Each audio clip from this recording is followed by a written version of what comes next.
Elle a été la première étudiante noire à intégrer la Sorbonne. Elle a contribué à faire émerger l'idée d'une conscience noire dans le monde francophone. C'est l'une des fondatrices de la négritude et elle a inspiré le mouvement afroféministe. Voici l'histoire de Paulette Nardal.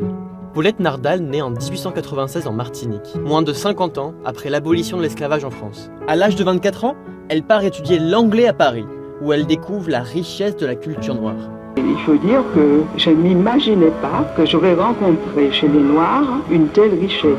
Étant étudiante, n'est-ce pas, dans le milieu européen, évidemment, je ne voyais que les réalisations du monde blanc. Elle rédige son mémoire de fin d'études sur Harriet Beecher Stowe, abolitionniste et féministe américaine. À Clamart, elle organise chez elle un salon littéraire, où elle reçoit des intellectuels africains-américains, caribéens ou encore africains.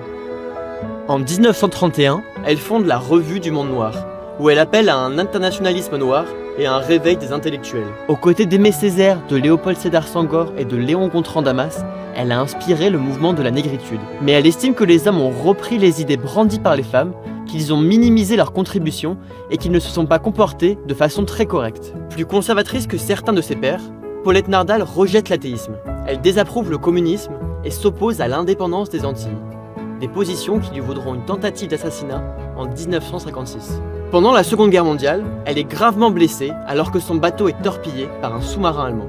De retour en Martinique, elle soutient la résistance en donnant des cours d'anglais aux soldats partant pour la dissidence. Après 1945, elle militera contre l'abstention des Martiniquaises et se battra pour leur engagement en politique.